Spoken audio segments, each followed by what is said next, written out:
විශාලා මහනුවර එකපාරම වරුසාව නතර වුණා නෙව. වැස්සෙන්නේ නැහැ.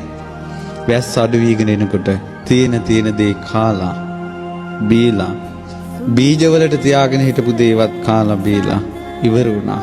හොරෙන් වපුරපු දන දහන්නේ ඉර විසින්ම වියලවලා දැම්මා. ඊට පස්සේ මිනිස්සුන්ගේ අතරින් ඕන වයසක මිනිස්සු මැරුණා. ඊට පස්සේ තව මිනිස්සු මැරෙනවා. දැන් වලේ ලාන්නත් බෑ, ගිනි තියන්නත් බෑ. ඔහේ දාලා ආවා. කුණු ගඳ හමනවා. කුණු ගඳට අමනුෂ්‍ය බැල්මෙහෙලුවා. කුණු ගඳට අමනුෂ්‍ය බැල්මෙහෙලුවා. දූරියන් කන්ට ආස කෙනා දූරියන් සුවඳ එන පැත්තට එයාගේ හිත ඉක්මනට යනවද නැද්ද? මිනි ගඳට අමනුෂ්‍යයන්ගේ හිත යනවා. මිනි ඕජාවෙන් යැපෙනවා.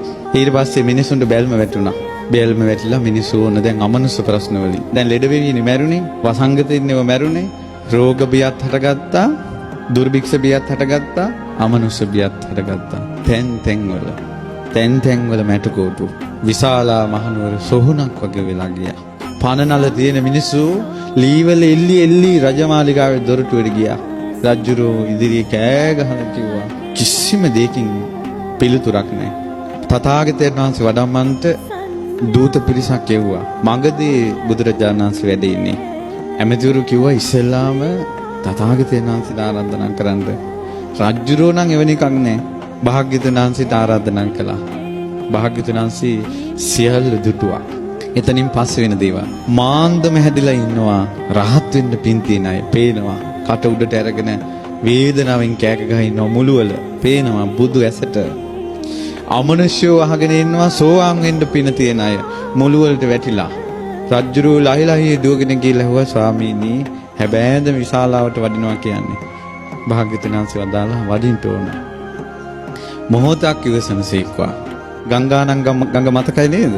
කිලෝමීටර 10ක් විතර තියෙන්නේ. ඕන ඔය ගඟ දක්වාම භූමිය සුද්ධ කරා මාවත හැදුවා. සුදු ඇලි ඇතිරෙව්වා. මල් ඉසිරෙව්වා. මල් වැල් ඇතිරුවා. මල් වියන් බැඳෙව්වා. 500ක් සංඝ පිරිස වඩිනවා. ඊළඟට බිම්බිසාර රජුරෝ ගංගානම් ගඟේ දැන් නැව් හදලා තියෙනවා. භාග්‍යවතුන් වහන්සේට බුද්ධාසනිය පනවලා තියෙනවා. ගංගානම් ගඟේ සැඩපහර නතර වුණා.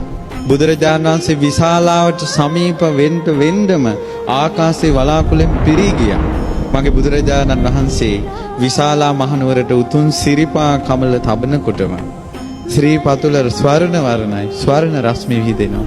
සිරිපා පියුම මහ පොළොවේ තබනකොටම විශාලාවේ පොකුරු වැසි ගහින්න පටන් ගත්තා. මහා වැසිය දැද මිනී කුණු ගහගෙන යනවා. භාග්‍යවතුන් වහන්සේ වඩිනවා. මුළු විශාලා මහනුවරම අමනුෂ්‍යෝ බුදු සිරිපා තිබූ සැනින් පලා ගියා මිනිසු දාලා. දවස් 3ක් ගංගානම් ගඟේ ඉඳලා මාලිගාවට වඩිනවා. ඒ දවස් 3 වැහැලා මුළු විශාලාවම සුද්ධ වෙලා. රාජ මාලිගාවේ හවස් යාමේ පහන් දැල්වලා බුදුරජාණන් වහන්සේ දකින්ට සහම්පති බ්‍රහ්මයා වැඩලා. සක්‍ර දේවේන්ද්‍රයා 120 රියන් ජයතුරා සංකනාදී පිඹිනවා. සතරවරන් දෙවියෝ අරන් ගන්නවා. ඉන්ද්‍ර සෝමහරදී දෙවිවරු වෙනවා. බලවත් දෙවිවරු පැමිණෙනවා කියලා යමක් ඇද්ද? නීච තුච්ච භූතයෝ විශාලා මහනුවරින් ඈතට ගියා. තවම රතන සූත්‍රය දේශනා කරලද? බුදුරජාණන් වහන්සේගේ උතුම් පාත්‍ර ධාතුට පිරිසුදු පෙන් ඇතිව අපේ ආනන්ද ස්වාමීන් වහන්සේ වැඩ ඉන්නවා. භාග්‍යවතුන් වහන්සේ දේශනා කළ යානීද භූතාන් ශ්‍රී සද්ධර්මයේ වදාළා. බුදුරජාණන් වහන්සේ වදාලා යානීද භූතානි සමාගතානි බුම්මා නිවායා නිවාන් තලිකේ. යානීද භූතානි යං භූතයෝ සමාගතානි රැස් වෙලා ඉන්නවනේව. බුදුරජාණන් වහන්සේ වදාලා පොළොවේ තහසේ දෙවිවරු රැස් වෙලානේ.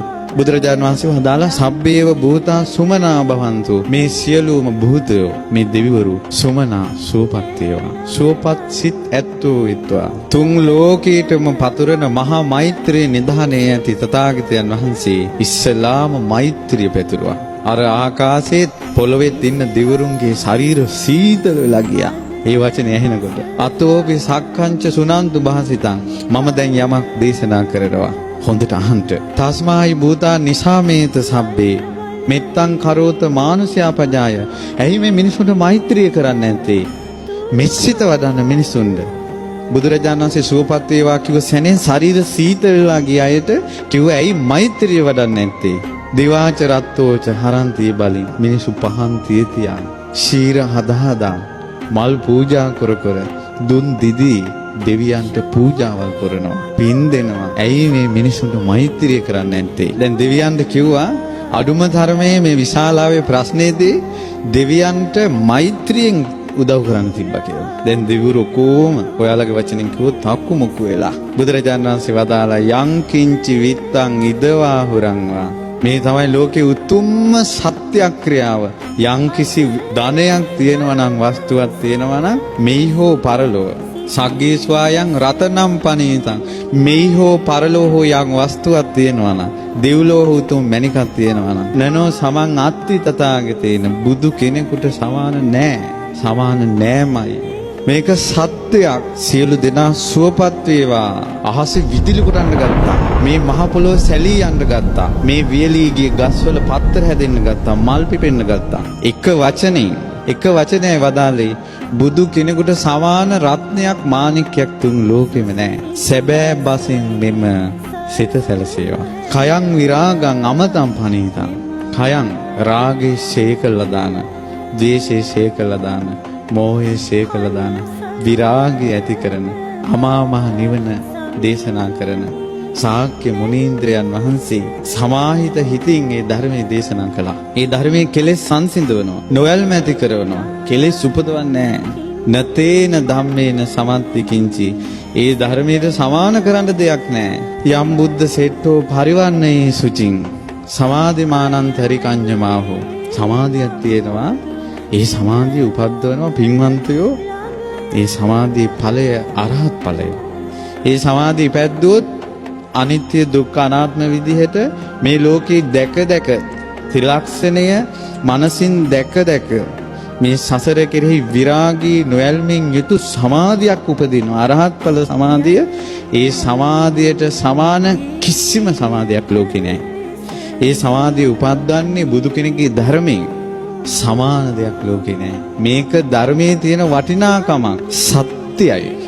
මේ ධර්මයේ මේ බණ පද වලින් පැතුරන රශ්මිය ආනුභාවයේ දසදහසක් ලෝක ධාතු වල පැතිරලා ගියා. අදත් මම මේ බණ පදේ කියනකොට ඒකයි මේ ඇඟට දැනෙන්නේ. සත්‍යයි.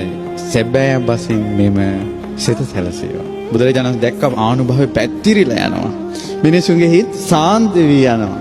කෙලෙස් සංසිඳී යනවා බණහනකොට. ඊළඟට බුදුරජාණන් වහන්සේ දේශනා කළා "යේ පුද්ගල අට සතම්පසත්තා." මේ ලෝකයේ සත්පුරුෂයෝ ප්‍රශංසා කරන පුජ්‍යලු 8 දෙනෙක් ඉන්නවා. සෝවාන් මාර්ගඵල, සකදාගාමි මාර්ගඵල, අනාගාමි මාර්ගඵල, අරහත් මාර්ගඵල කියලා ආර්ය උත්තමයෝ 8 දෙනෙක්. යුගල වශයෙන් 4යි. සෝතාපන්න, සකදාගාමි, අනාගාමි, අරහත්. මේ උත්තමයන්ට මේ සුගතයන් වහන්සේගේ ශ්‍රාවකයන්ට සංඝයාට දානයක් දුන්නොත් පින් සිද්ධ වෙනවා කියලා බුදුරජාණන් වහන්සේ බුදු මුව මණ්ඩලෙන් සත්‍යක්‍රියා කළා. අමනුෂ්‍ය ඉසුලූලු අත දිව්වා. රෝග ආතක් පාතක් නැහැ. ඒ සුප්පයුත්තා මනසා දල්හේන. නික්ඛාමිනෝ ගෝතම ශාසනමි. ගෞතම ශාසනේ යම්කිසි කෙනෙක් ඒ සුප්පයුත්තා මනාව පිළිපදිනවා නම් මනසා දල්ලෙන් හිත දැඩි කරගන්න ඕන. ශ්‍රද්ධාවට ආවොත් සෙලවෙන්නේ. ඒ අරිය සත්‍යානි විභාවයන්ති ගම්බීර පඤ්ඤේන සුදේසිතානි කිංචාපිතේ හොන්ති බුසප්පමත්තා. චතුරාර්ය සත්‍ය ධර්මය අවබෝධ කරපු කෙනෙක්, සෝවාන් වෙච්ච කෙනෙක් ප්‍රමාද වෙන්න පුළුවන්. හැබැයි සෝවාන් වෙච්ච කෙනා මැරෙනකල් බණ භාවනා නොකලත් ජීවිත 8කට නම් යන්නේ 7න් ඉවර කරනවා. මේ ප්‍රමාද වෙච්ච සෝවාන් වෙච්ච කෙනාත් ජීවිත 7යි යන්නේ. සත්‍යයි. සැබෑ බසින් මෙම සිත සැලසීම. ඊට පස්සේ චතුහ පාහිච විප්පමුත්තෝ. සතර අපාය වැටෙන්නේ නැහැ කවදාවත්. ඔච්චර දීර්ඝායස තියෙන නිරේවල් වල වැටෙන්නේ නැහැ. ඊළඟට චචාපි ඨානානි අබබ්බෝ කාතුම්. පව් 6ක් කෙරෙන්නෙම නැහැ. මව් මැරීම, පියා මැරීම, බුදුන්ගෙන් ලේසෙලවීම, බෝධියක් නපුරු හිතකින් අත්තක් කැඩෙන්නේ නැහැ. යාතින් සෝවන් වෙච්ච කෙනාගේ. සෑයක වැලි කැටයක් නපුරු සිතෙන් ගැඩොලක් ගැලවෙන්නේ නැහැ සෝතාපන්න කෙනාගේ අතින්. මේක තමයි සංඝයාගේ තියෙන වටිනාකම. මේක කළා මේ සංඝ පෙරේත සුගත ශ්‍රාවකයන් වහන්සේලා. සාරිපුත්ත මහ රහතන් වහන්සේ ගැන කියන්නේ මොගලන් මහ රහතන් වහන්සේ ගැන, මගපල්ලාවින් ගැන. සත්‍යයි. සැබෑ බසින් මෙම සිත සැලසේවා. ඊළඟට බුදුරජාණන් වහන්සේ දේශනා කළා යම් පව්කමක් කෙරුණොත් හංගගෙන ඉන්නේ කිංචාපි සෝකම්මං කරෝති පාපකා කායේන වාචාය මනසා කයෙන් වචනේ මනස වචනය යන්න පුළුවන් වැරදිලා කතාව පිට ක්‍රියාවෙන් වරද්දක් වෙන්න පුළුවන් හංග ගන්නෑ සෝවාන් කෙනා කියනවමයි වැරද්දක් වුණොත් විවෘත වෙන එක සෝවාන් වෙන්න සුදුසුකම වනප්ප ගුම්බේ යතා පුස්සිතග්ගේ ගිම්හාන මාසයේ පටමස්මින් ගිම්මේ පෙබරවාරි මාර්තු වල ගිම්හානේ පළමු වෙන වසන්ත කාලේ මල් පිපෙනවා දැන් මේ මැයි මල් පිපිලා තියෙන්නේ අස්සන මල් හැම ගහකම මල් පිපෙනවා ඒ විදිහට කියනවා බුදුබණ පද දේශනා කරේ ඇයි දැන් මේ ධර්මයේ දේශනා කරන බුදුරජාණන් වහන්සේ මේ රතන සූත්‍රයේ දේශනා කරනකොට පළවෙනි වතාවේ 84000ක් මාර්ගඵල ලැබුවා. කොච්චර මල් පිපුණාද? දෙවෙනි දවසේ දේශනා කරනකොට 84000ක් මාර්ගඵල ලැබුවා. කොච්චර මල් පිපුණාද? 7 දවසක් දේශනා කළා. බුදු මුව මඩලින් සත්වතාවක් දේශනා කරපු සූත්‍රය රතන සූත්‍රය. 588000ක් මාර්ගඵල ලැබුවා. ගිම්හානේ පළමු වෙන වසන්ත කාලේ මල් පිපෙනවා වගේ දහම් දෙසුවේ මගේ බුදුරජාණන් වහන්සේ. මගේ බුදුරජාණන් වහන්සේට එහෙම කරන්න පුළුවන්. බුදුරජාණන් වහන්සේගේ මෙවැනි රතනයක් තියෙනවා. සැබෑ බසින් මෙම සිත සැලසේවා. බුදුගුණ මල් පිපෙනවා වගේ බණ කියන්නේ. වරෝ වරඤ්ඤෝ වරදෝ වරහර උතුම් මුනිදු වරෝ උතුම් වරඤ්ඤෝ උතුම් දේ අවබෝධ කරගත්ත වරදෝ උතුම් දේ දන් දෙන බුදුරජාණන් වහන්සේ අනුත්තර වූ උතුම් ශ්‍රේෂ්ඨ ශ්‍රී සද්ධර්මයේ වදාලා මේ උතුම් ධර්මයක් උතුම් කෙනෙක් උතුම් දේ දෙමින් කියන එක බුදු කෙනෙකුට විතරයි කරන්න පුළුවන්. මේ දේශනා කරනකොට පින්වත්නි එතන රාත්‍රියේ පහනක් නෙවිලා ගියා. බුදුරජාණන් වහන්සේ වදාලා කීනං පුරාණං නවන් නත්ති සම්භව. පැරණි කර්ම ශේ කරලා අලුත් කර්ම උපද්දවන්න නැතුව විරත් චිත්ත ආයතිකේ බවස් මේ කිසිම උපතකට හිත යන්නේ නැතුව විඥානේ පැලවෙන්නේ නැතුව නිකලෙසුන මේ රහතන් වහන්සේලා පිරිනවම් පානවා. මේ පහන් දැල්ල නිවුණා වගේ. කොහෙට මේ පහන් දැල්ල ගියේ? පහන් දැල්ල ගියේ තැනක් තියෙනවද? තිරත් ඉවරුණාට පස්සේ තෙලුත් ඉවරුණාට පස්සේ පහන් දැල්ල නිවුණා. රහතන් වහන්සේලා පිරිනිවන් පාන්නේ මේ පහන් දැල්ල නිවෙනවා වගේ කිව්වා. සත්‍යයක් සංඝයාක කරනවා.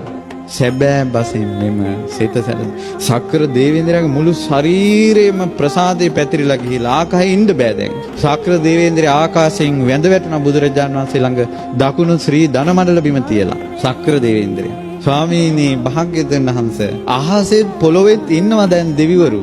යානිද භූතානි සමාගතානි බුම්මා නිවා යානිවන්තලි තථාගතං දේව මනුස්සා මේ දෙවියොත් මේ මිනිස්සුත් බුදුරජාණන් වහන්සේට වඳිනවා. බුද්ධ වන්දනාව සත්‍යයි. සැබෑ බසින් මෙම සිත සැලසේවා. සක්‍ර දේවේන්ද්‍රයා ලෝකෙටම සෙත් පැතුවේ බුදුන් ඇඳලා. හැමදාම හැන්දෑවට බුදුන් අඳින්න නැත්තම් කොච්චර දෙයක්ද? බුද්ධ කියන වචනේ ඇහෙන වාරයක් පාසා හිතට වන්දනාවක් එනවා නම් කොච්චර සැනසෙල්ලක්ද? රුවන්වැලි මහා සෑයේ පිණි බුදුගුණ කියන්න නැත්තම් කොයිතරම් වාසනාවක්ද? බුදුරජාණන් වහන්සේගේ ගුණ සිහි කර කර මැරෙන්න නැත්තම් කොච්චර වාසනාවක්ද? අහසෙත් පොළොවේ දෙවිවරු ඉන්නවා. ස්වාමිනී මේ දෙවියොත් මිනිසුත් භාග්‍යවතුන් වහන්සේට වඳිනවා. ශ්‍රී සද්ධර්මයට වඳිනවා. සැබෑ බසින් මෙම සිත සැලසේවා. අහසෙත් පොළොවේ දෙවිවරු ඉන්නවා. මිනිසුත් මේ දෙවියොත් ඔක්කොම සංඝයාට වඳිනවා. සංඝයාට වඳීමේ පින් බලෙන් සත්‍යානුභව බලෙන් ලෝකෙට සෙත් වේවා කියලා සක්‍ර දේවේන්ද්‍රය කියපු ගාථා තුන තමයි අවසානට තියෙන්නේ. හරි පුතුමා. රතන සූත්‍රයෙන් ආනන්ද ස්වාමීන් වහන්සේ පැංගිස්ස කිසි දුකක් නැහැ. ආයෙත් අර වේලිච්ච ගස් වලින් මේ දවස් 5ට ඔක්කොම මල් හැදිලා ගෙඩි හැදිලා ඉවරයි. මහා පෙරහැර පිට ආපහු වැඩියා භාග්‍යවතුන්. රතන සූත්‍රයේ 7 වතාවක් වදාලා මෙතනින් එහා නෑ දෙයක් පින්වත්නි. ආටානාටි ආරක්ෂාවත් වෙසමුනි දිව්‍ය රාජයාගේ ආඥාවක් බුදුජානසී අනුමත කළා. බුදුරජාණන් වහන්සේ දුන්න ආරක්ෂාව තමයි මේ බුදුරජාණන් වහන්සේගේ හද මණ්ඩලෙන් උපන් ආරක්ෂාව මේ තියෙන්නේ. රතන සූත්‍රයේ